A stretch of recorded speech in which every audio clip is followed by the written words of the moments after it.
নমস্কার, আপনাদের সঙ্গে মীনাক্ষী। শুরু করছি ইন্ডিয়ান প্রাইম টাইমের সংবাদ ঝলক নিউজ বুলেটিন। শুরুতেই দেখে নিচ্ছি আজকের হেডলাইন্স।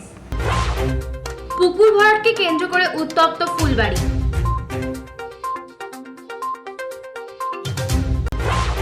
জয়নগরে বিজেপি প্রার্থীর সমর্থনে এক জনবহুল সমাবেশ করলেন শুভেন্দু অধিকারী। বলাগড়ে জনসভা থেকে মোদী সরকারকে তোপ দাগলেন মুখ্যমন্ত্রী। পাকা বাড়িতে দুঃসাহসিক চুরির ঘটনা ঘটল শিলিগুড়ি সংলগ্ন এলাকায়। জলপাইগুড়ির ফুলবাড়িতে পুকুর ভরাটকে ঘিরে স্থানীয়দের অভিযোগকে কেন্দ্র করে এলাকায় পৌঁছান বিশাল পুলিশ বাহিনী। ফুলবাড়ি ১ নম্বর অঞ্চলের জামুরিভিটা এলাকা পুকুর ভরাট ও এলাকার সৌন্দর্যায়নকে ঘিরে উত্তপ্ত হয়ে উঠল। ঘটনা প্রসঙ্গে জানা গেছে, বহুদিন থেকে এই এলাকায় একটি পুকুর রয়েছে, যেটি এলাকার মানুষের বিভিন্ন কাজে আসে ও বিভিন্ন ধরনের পুজো পার্বণও এই পুকুরের পাড়েই হয়ে থাকে। কিন্তু বিগত কিছুদিন ধরে এই ১ নম্বর অঞ্চল পুকুর এবং পুকুর পাড় সংস্কারের কাজে হাত দিয়েছে। এতে সবকিছু ঠিকঠাকই চলছিল, তবে বিগত দুদিন ধরে বাসিন্দাদের মধ্যে পুকুর সংস্কার নিয়ে বিক্ষোভ দানা বাঁধছে। কারণ এলাকাবাসীদের মনে হচ্ছে এই পুকুর সংস্কার না করে এলাকার কর্তৃপক্ষ পুকুরের ওপরে বহুতল নির্মাণ করবে, আর এদিন পুকুর সংস্কারের কাজ করতে আসা কর্মীদের বিক্ষোভের মুখেও পড়তে হয়। বাসিন্দারা কর্মীদের কাজে বাধা দেন। এই খবর অঞ্চল কার্যালয়ে পৌঁছালে উপপ্রধান আনন্দ সিনহা সহ ডাবগ্রাম ফুলবাড়ি INTTUC সভাপতি সুকান্ত কর এলাকায় গিয়ে আলোচনা করেন, কিন্তু হঠাৎ আলোচনার মাঝে কিছু বিক্ষোভকারী আনন্দ সিনহাকে শারীরিকভাবে নিগৃহীত করেন, আর তাতেই এলাকা রণক্ষেত্রে পরিণত হয়, এমনকি হাতাহাতিও শুরু হয়ে যায়। এরই মাঝে এলাকার বিধায়ক শিখা চ্যাটার্জি ঘটনাস্থলে উপস্থিত হয়ে জানান, সরকার বেআইনিভাবে পুকুর ভরাট করতে পারে না। তৃণমূল জমি দখলের সাথে সাথে এবার জলাশয় দখল করতে চাইছে। এদিকে আনন্দ সিনহা ও সুকান্ত কর বলেন, কোনো রকম পুকুর ভরাট করছে না। এলাকার মা বোনেরা যাতে সুষ্ঠুভাবে পুকুরটিকে ব্যবহার করতে পারে, তাই পুকুরটির সংস্কার চলছে, আর সরকারি নিয়ম মেনেই কাজ করা হচ্ছে। কিছু জমি মাফিয়ার দল এলাকাবাসীদের বিভ্রান্ত করছে। নিউ জলপাইগুড়ি থানার বিশাল পুলিশ বাহিনী খবর পেয়ে ঘটনাস্থলে এসে পরিস্থিতি নিয়ন্ত্রণে আনে। তবে আগামীতে এই পুকুরের কাজ হবে কি হবে না তা সবটাই সরকারি নির্দেশিকার উপর নির্ভর করছে।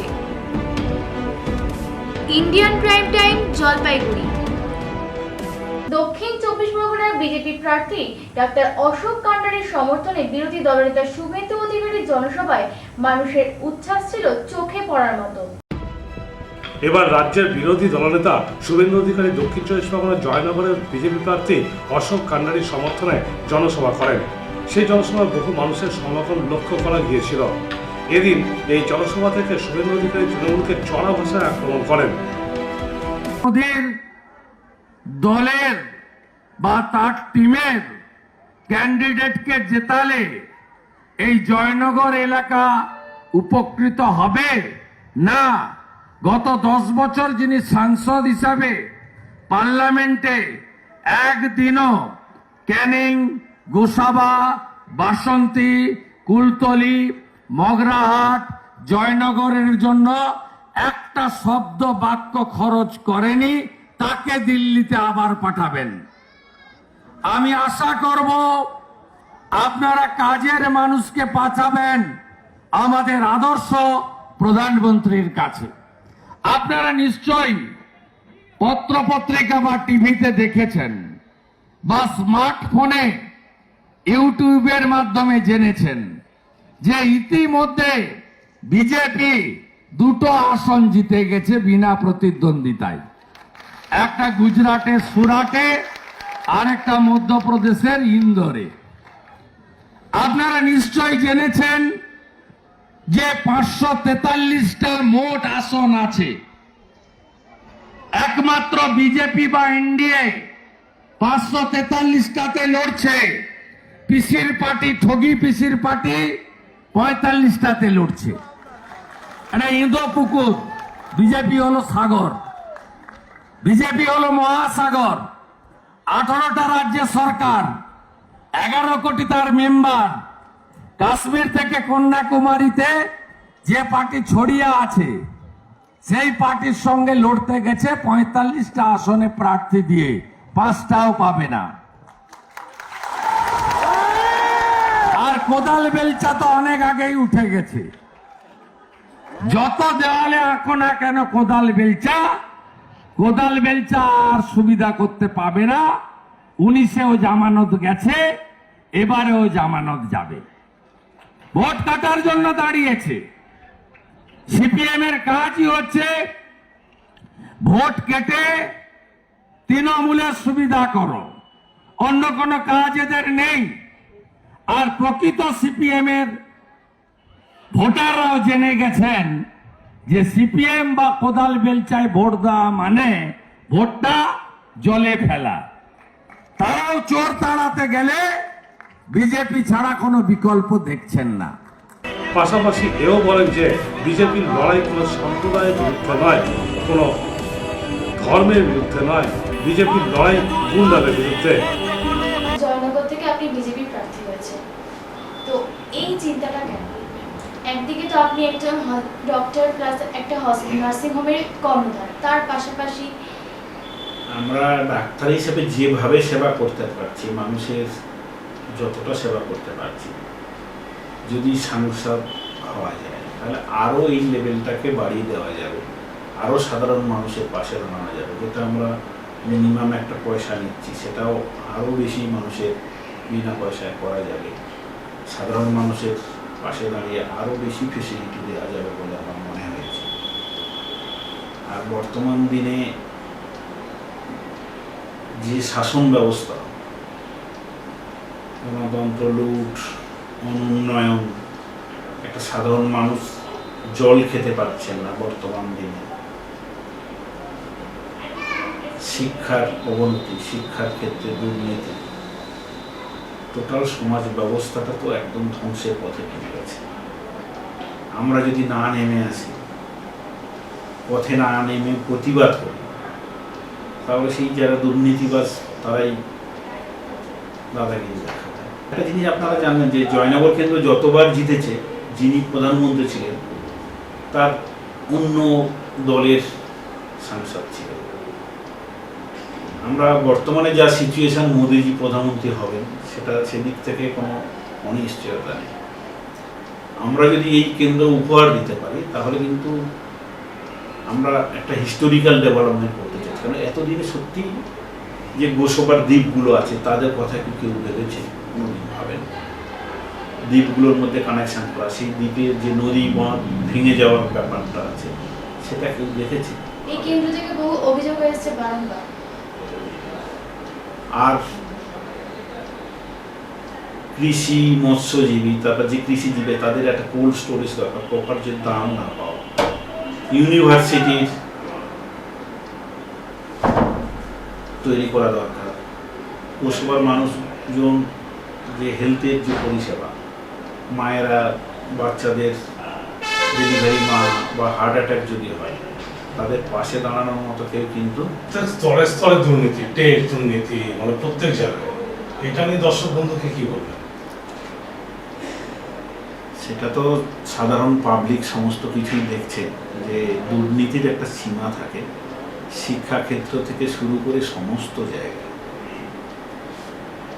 সেই জন্যই আজ মানুষজন পথে নেমে গেছেন যে এই দুর্নীতিবাজ সরকারদের আর দেখা যাবে না, পরিবর্তন দরকার।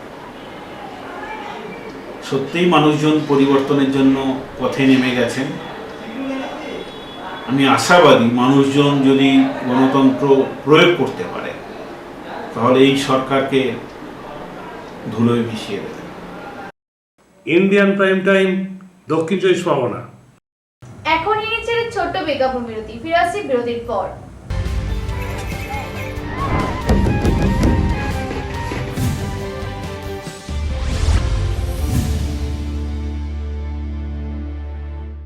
আপনার সন্তান কি খুব চঞ্চল, পড়াশোনায় একদম মন বসে না? তাহলে আর দেরি নয়, আজই চলে আসুন SGS ইন্টারন্যাশনাল স্কুলে, যেখানে মডার্ন ফ্যাসিলিটিস সহ থিওরির পাশাপাশি প্র্যাকটিক্যাল ক্লাস করানোর সাথে সাথে তাদের ব্রেন ডেভেলপমেন্টের জন্য বিভিন্ন গেমের সাথে ইনভলভ করানো হয়।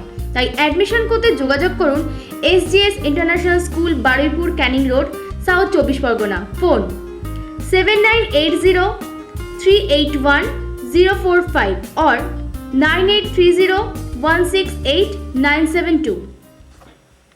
রাত দিন 24 ঘন্টা মানুষের পাশে থেকে মানুষকে অত্যন্ত কম খরচে যথাযথ পরিষেবা দিয়ে চলেছে ডক্টর কান্ডারি নার্সিং হোম। তাই আর দেরি না করে সুচিকিৎসার জন্য আজই চলে আসুন doctor Kandari nursing home, Joynagar, south 24 Pargana. Phone 8145-230-076 or 9382-527-567.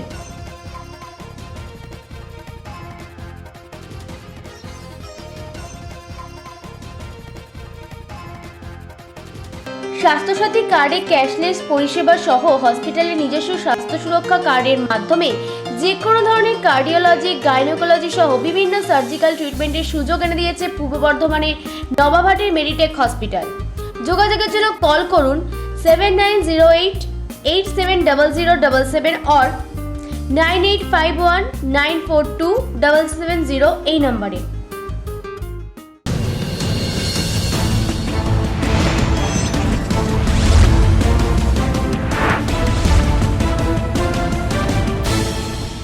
প্রত্যাশা থেকে পরিবর্তন, সোশ্যাল থেকে ভাইরাল, কৃত্রিম বুদ্ধিমত্তা থেকে বুদ্ধিজীবী, দেশ দুনিয়ার সব খবর এখন দেখুন সঙ্গে সঙ্গে আপনার টাইমে। দেখতে থাকুন ইন্ডিয়ান প্রাইম টাইম। ডাউনলোড করুন আমাদের অ্যাপ বা লগ ইন করুন indianprimetime.in।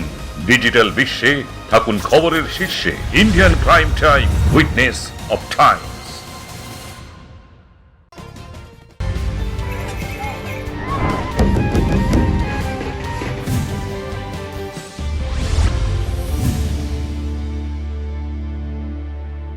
ফিরে এলাম বিরতির পর। হুগলির জনসভা থেকে প্রধানমন্ত্রীকে চোরেদের বড় সওদাগর বলে কটাক্ষ করেন মুখ্যমন্ত্রী মমতা বন্দ্যোপাধ্যায়। পাশাপাশি নরেন্দ্র মোদীর বিরুদ্ধে দেশ, জাতি, ধর্মকে বিক্রি করার মতো অভিযোগও তুললেন। তৃণমূল প্রার্থী রচনা বন্দ্যোপাধ্যায় আয়োজন করলেন, আর সেখান থেকেই তিনি বিরোধী পাশাপাশি প্রধানমন্ত্রীকে হাঁটাতে হবে করেছো। তুমি 100 দিনের কাজ করিয়ে টাকা দাওনি, তুমি বাংলার বাড়ির 43 লক্ষ বাড়ির টাকা দাওনি, তুমি রাস্তা তৈরি করে দাওনি, আর মিথ্যে কথা বলছো যে আমি বিনা পয়সায় গ্যাস দিচ্ছি, বিনা পয়সায় বিদ্যুৎ দিচ্ছি, সবাইকে 15 লক্ষ টাকা করে দেবে। গ্যাস বেলুন শুনেছেন? গ্যাস বেলুন বিদ্যুৎ দিচ্ছে, গ্যাসের থেকেও বড় গ্যাস বেলুন। বিনা পয়সায় চাল দিচ্ছি, আর দুঃখটা কি জানেন? মানুষ বলছে বাহবা প্রধানমন্ত্রী নন্দলাল, বিনা পয়সার 1000 টাকার গ্যাসে ফুটছে বিনা পয়সায় চাল। Indian prime time, Hooghly.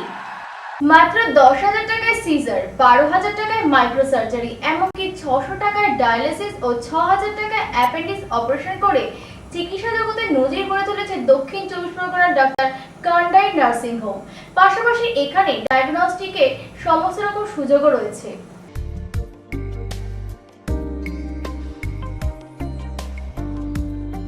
মানুষকে সেবা করার লক্ষ্য নিয়ে দক্ষিণ 24 পরগনার জয়নগরে প্রতিষ্ঠিত হয়েছে ডক্টর কান্ডারি নার্সিং হোম। এখানে অত্যন্ত কম খরচে অসুস্থ মানুষদের অত্যন্ত যত্নের সাথে চিকিৎসা করানো হয়। এমনকি স্বাস্থ্যসাথী কার্ডের মাধ্যমে চিকিৎসা ছাড়া যারা একেবারেই অপারগ তাদের জন্য বিনামূল্যে চিকিৎসা করা হয়। তো প্রথমে আমি আপনার কাছ থেকে জেনে নেব যে ডক্টর কান্ডারি নার্সিং হোম প্রথম কবে থেকে স্টার্ট হয়েছে? 2016 সালের মে মাসের লাস্ট উইক থেকে শুরু হয়েছে। এখানে মেইনলি কি ধরনের ট্রিটমেন্ট করা হয়? এখানে সমস্ত ট্রিটমেন্ট হয়, স্পেশালি গাইনোকোলজিস্ট হিসাবে এমার্জেন্সি সিজারিয়ান সেকশন থেকে হিস্টেকটমি, অ্যাবডোমিনাল, ভ্যাজাইনাল থেকে শুরু করে rupture ectopic pregnancy, rupture uterus, গাইনোকোলজিস্টের যত এমার্জেন্সি অপারেশন আছে সমস্ত কিছুই হয়। এক্লাম্পসিয়া ট্রিটমেন্ট থেকে শুরু করে সমস্ত এমার্জেন্সি ট্রিটমেন্ট হয়। আর জেনারেল সার্জারির, মাইক্রো সার্জারির, গল ব্লাডার বা open gall bladder, appendix, hydrocele, hernia থেকে শুরু করে সমস্ত ধরনের অর্থোপেডিক অপারেশনও হয়। এখানে পেশেন্টরা কোথা থেকে আসছেন মূলত? এখানে মেনলি সুন্দরবন এরিয়া থেকে জয়নগর, কুলতলি, মগরাহাট, ইভেন ক্যানিং, গোসবা, আশেপাশের সমস্ত জায়গা থেকেই পেশেন্ট আসে। শুধু সার্জারি অপারেশন হয় না, আমাদের আইসিইউ আছে, ডায়ালিসিসও আছে। আমরা সেই ডায়ালিসিসের জন্য আমরা একটা গরিব পেশেন্ট যারা ডায়ালিসিস তারা লাইফ জীবন বাঁচার জন্য একটা সংগ্রাম করছে, এই জন্য মিনিমাম কস্ট আমরা 600 টাকা নিয়ে ডায়ালিসিস করি। আর একটা জিনিস যেটা আমরা এমার্জেন্সি যে সিআর করি, যদি কোনো উইদাউট কোনো কমপ্লিকেশন থাকে, একদম গরিব মা যদি কোনো কমপ্লিকেশন না থাকে তাহলে তার জন্য আমরা 10,000 টাকা সিআর করে দিচ্ছি। গল ব্লাডার যেটা মাইক্রো সার্জারি অপারেশন 12,000 টাকার প্যাকেজে আমরা টোটাল কমপ্লিট করে দিচ্ছি।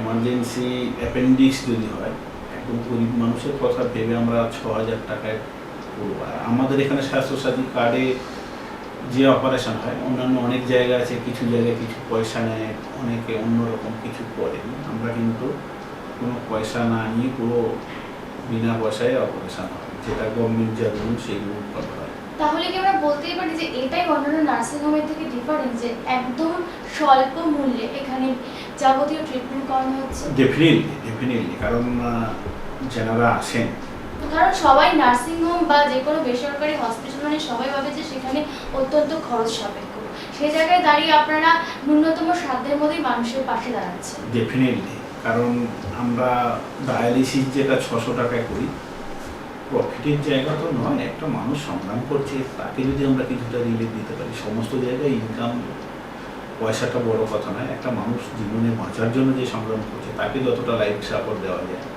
প্লাস আমাদের ভেন্টিলেটর আছে, আইসিইউ আছে, আমরা সেগুলোর প্রয়োজন তাগিদে চালাই, পেশেন্টও অ্যাডমিট করি।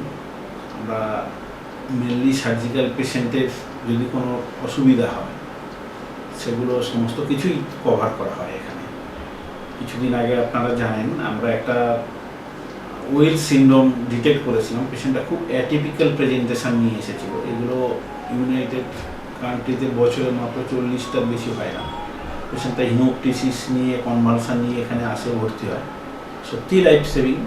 পেশেন্টটা ব্যাংকের ম্যানেজারও ছিলেন, বাঁচবে বলে আমরা আশা করিনি, কারণ ওনার স্যাচুরেশন তখন 40%-এ নেমে যায়। আমরা ইমিডিয়েট নিয়ে গিয়ে আইসিইউতে নিয়ে গিয়ে ভেন্টিলেটরে দেই, তারপর পেশেন্টটা রিকভারি করে। সত্যি মানুষের পাশে দাঁড়ানোর মতো যদি মন মানসিকতা থাকে, অনেক কম পয়সা, কারণ আমরা তো যে এরিয়াতে আছি সেই এরিয়ায় এত গরিব মানুষ আসেন, ওরা এসে এত পে করে যে ওদের কাছে পয়সাটা বড় কথা না, কিন্তু মানুষের ভালোবাসার যা ব্যাপারটা, সেগুলি আন্তরিকতাটা কিন্তু যথেষ্ট। হ্যাঁ, আমরা এখানে এসে দেখতেই পেলাম যে মধ্যবিত্ত থেকে শুরু করে একদম নিম্ন মধ্যবিত্ত মানুষ এখানে ট্রিটমেন্টের জন্য আসছে। তাহলে আমরা বলতেই পারি যে আপনারা মানে সেবা করার লক্ষ্যে এই প্রতিষ্ঠান তৈরি করেছেন।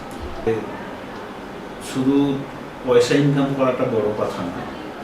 আমি প্রচুর মেডিকেল ক্যাম্প করেছি, আমফান করোনাতে প্রচুর ত্রিপল বিলি করেছি, চাল ডাল বা মানুষের জন্য যতটুকু পাশে দাঁড়ানো যায় নিজের সাধ্য মতো, কোনো এনজিওর মাধ্যমে না, আমি সমস্ত কিছু নিজের মাধ্যমেই প্রচুর মেডিকেল ক্যাম্প করেছি, গোসবা থেকে শুরু করে কুলতলি, জয়নগর, মগরাহাট, সমস্ত জায়গাতে।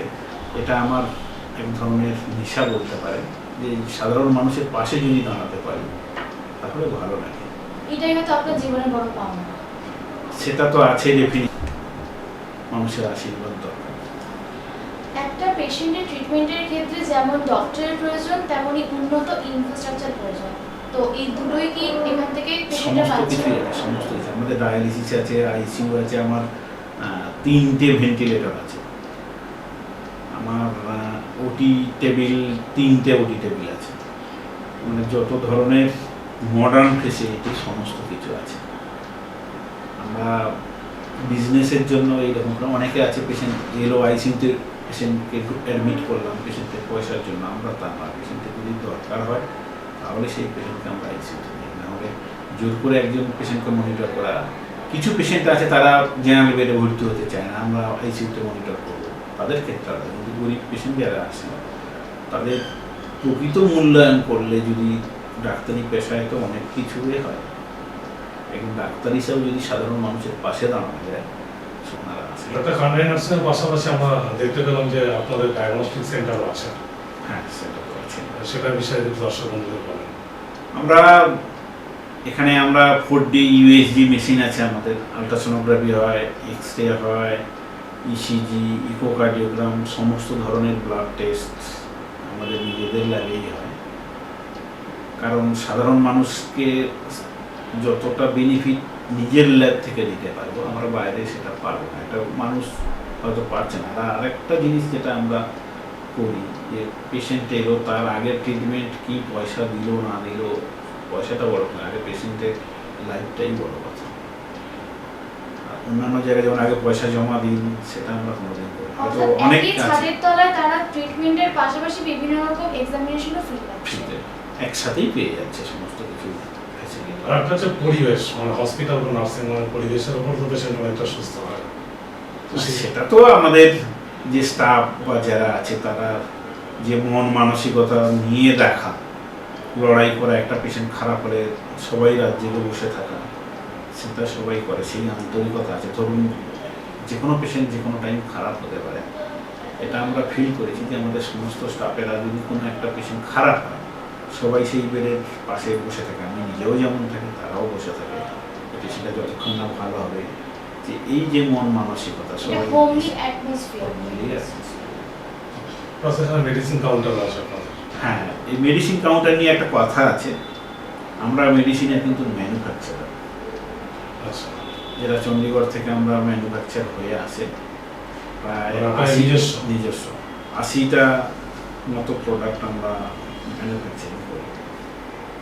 সেই দিক থেকে আমরা এটা প্রায় 5 বছর হয়ে গেল, যার জন্য সাধারণ মানুষকে আমি একটু কোন কোন মেডিসিন আপনার ম্যানুফ্যাকচার? সমস্ত কিছুই আছে। প্রেশারের ওষুধ আছে, সুগারের ওষুধ আছে, অ্যান্টিবায়োটিক আছে, পিপিআই আছে, সমস্ত মেডিসিন আছে। এতে তো সাধারণ মানুষের জন্য হচ্ছে কম খরচাতেও হয়ে যাচ্ছে। সেই জন্যই অনেকটা আপনি বর্তমান দিনে ভাবুন, 12,000 টাকা মাইক্রোসার্জারি, তার ল্যাপারোস্কোপিক ইনস্ট্রুমেন্ট, অ্যানেস্থেটিক। এখানে হচ্ছে আসল খেলা। আপনার ধরুন একটা সার্জেন চার্জ মিনিমাম হলেও আপনি 4,000 টাকা দেবেন। মিনিমাম হলে একজন মেশিন ভাড়া 4,000 টাকা দেবেন। 2,000 টাকা আপনার মেডিসিন কস্ট। অ্যানেস্থেটিক আছে, ওনাকে 2,500 টাকা মিনিমাম দিতে হয়। প্রফিটের জন্য বিজনেস নয়, মানুষকে সেবা করার লক্ষ্য নিয়ে আমরা বলতেই পারি যে কান্ডারি নার্সিং হোম প্রতিষ্ঠিত হয়েছে। ডেফিনেটলি। স্যার, এবার একটু অন্য প্রসঙ্গে। এখানে অভিজ্ঞ চিকিৎসকদের তত্ত্বাবধানে উন্নত পরিকাঠামোর মধ্যে জটিল থেকে জটিলতম রোগের চিকিৎসা করা হয়।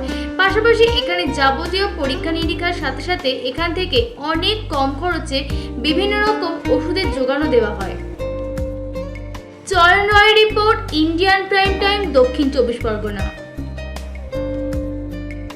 শিলিগুড়িতে ফাঁকা বাড়িতে দুঃসাহসিক চুরির ঘটনায় এলাকা জুড়ে ব্যাপক চাঞ্চল্য ছড়িয়ে পড়ে, যা দেখে রীতিমতো আতঙ্কিত এলাকাবাসী। শহর সংলগ্ন ডাবগ্রাম ফুলবাড়ির দক্ষিণ শান্তিনগর এলাকায় সকালবেলা এক দম্পতি বাড়ি ফাঁকা রেখে দক্ষিণেশ্বর ও তারাপীঠে পুজো দেওয়ার উদ্দেশ্যে বেরিয়েছিলেন। আর একদল দুষ্কৃতী ওই বাড়ি ফাঁকা থাকার সুযোগ নিল। রাতের অন্ধকারে দুষ্কৃতীর দল ঘরে ঢুকে আলমারি ও শোকেস ভেঙে তছনছ করে নগদ প্রায় 45,000 টাকা সহ বেশ কিছু সোনা এবং রূপোর অলংকার নিয়ে চম্পট দেয়। আলমারি, সুকেস, আলমারির ড্রেসিং টেবিল সব কিছু ভাঙচুর করে সব জিনিসপত্র নিয়ে গেছে। সোনা দানা, টাকা পয়সা যা ছিল সব নিয়ে। এরপর ওই দম্পতি বাড়ি ফিরে নিউ জলপাইগুড়ি থানায় পুলিশের কাছে অভিযোগ দায়ের করেন। এরপর পুলিশ অভিযোগের ভিত্তিতে ঘটনাস্থলে পৌঁছে তদন্ত শুরু করেন। Indian prime time, Siliguri. আজকের মতো সংবাদজনক নিউজ বুলেটিন এই পর্যন্ত। আবারও আপনাদের সামনে জেলার আরো খবর নিয়ে ফিরে আসবো। নমস্কার।